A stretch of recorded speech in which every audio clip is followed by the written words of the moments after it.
మురిసిపోతుందని యావత్ భారతావని ఎదురు చూసింది. కానీ స్టార్ రెజ్లర్ వినేష్ ఫోగాట్ అందరినీ షాకింగ్ కి గురిచేస్తూ సంచలన నిర్ణయం తీసుకున్నారు. రెజ్లింగ్ కు గుడ్ బై చెప్పారు. దేశం మొత్తం ఆమె వెనుక నిలబడిన నిష్క్రమణకే మొగ్గు చూపారు. అనర్హత వేటు ఆమె ఆశలను వమ్ము చేసిందనుకుంటా.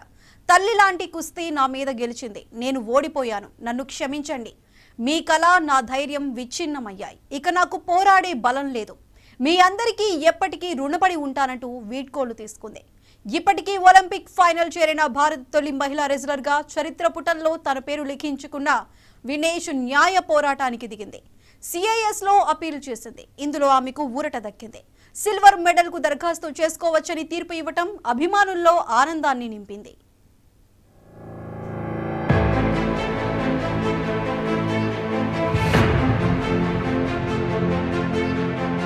ప్యారిస్ ఒలింపిక్స్ కు అనర్హత వేటుపడడంపై భారత రెజ్లర్ వినేష్ ఫోగట్ గుండె బరువెక్కింది.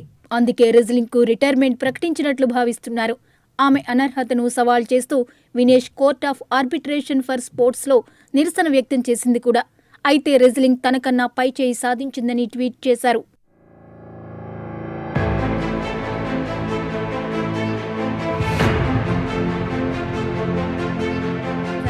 2001లో రెజ్లర్ గా అరంగేట్రం చేసిన వినేష్ 29 ఏళ్ల వయసులో రిటైర్మెంట్ ప్రకటించడం దేశం జీర్ణించుకోలేకపోతుంది. వినేష్ ఎన్నో పతకాలు సాధించి దేశ కీర్తిని ఇనుమడింపచేశారు. 3 కామన్వెల్త్ గేమ్స్ స్వర్ణాలు, 2 ప్రపంచ ఛాంపియన్షిప్లలో కాంస్య పతకాలు, 1 ఆసియా క్రీడల స్వర్ణ పతకాన్ని గెలిచారు. ఆమె 2021లో ఆసియా ఛాంపియన్గా కూడా నిలిచింది. అలాంటి కీర్తి శిఖరం ఒలింపిక్స్ నుంచి వెనుదిరిగిన తర్వాత ఆమెకు వెన్నుతట్టి ధైర్యం చెబుతూ ప్రధాని నరేంద్ర మోదీతో సహా ఎందరో ప్రముఖులు సోషల్ మీడియాలో మద్దతుగా నిలిచారు. ఒలింపిక్స్లో రెజ్లింగ్ గోల్డ్ మెడల్ సాధించేందుకు 2028 LA గేమ్స్ పై దృష్టి పెట్టాలని కోరారు.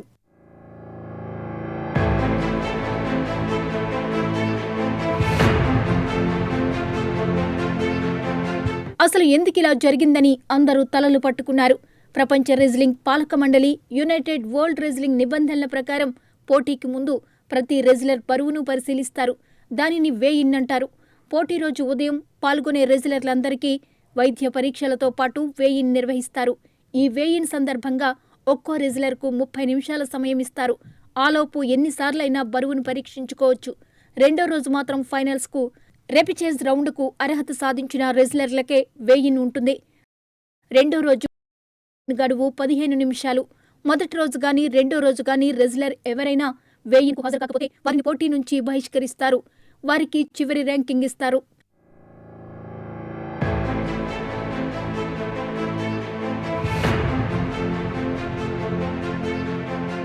రెండు రోజుల పాటు బరువును పరిశీలించనున్న నేపథ్యంలో నిర్దేశిత బరువును కొనసాగించడం రెజ్లర్కు కత్తి మీద సామే. ఒకవేళ బరువు పెరిగినా దానిని తగ్గించడము వారికి సవాలే. బరువు తగ్గడం కోసం ఆహారం మానేస్తారు. నీరు ఎక్కువగా తీసుకోరు. జిమ్లలో తీవ్రంగా శ్రమిస్తారు. ఇంకా ఆవిరి స్నానం చేయడం, జుట్టు కత్తిరించుకోవడం వంటి విధానాలను ఆచరిస్తారు. పోటీల తర్వాత నిర్దేశిత బరువు కంటే వినేష్ 2.7 కిలోలు అదనంగా బరువున్నట్లు గుర్తించారు. సాధారణంగా బరువును తగ్గించేందుకు చాలా సమయం పడుతుంది. కానీ వినేష్కు 12 గంటల సమయమే మిగిలింది. వెంటనే కోచ్ సహాయ బృందం అన్ని చర్యలు తీసుకుంది. కానీ ఫలితం దక్కలేదు.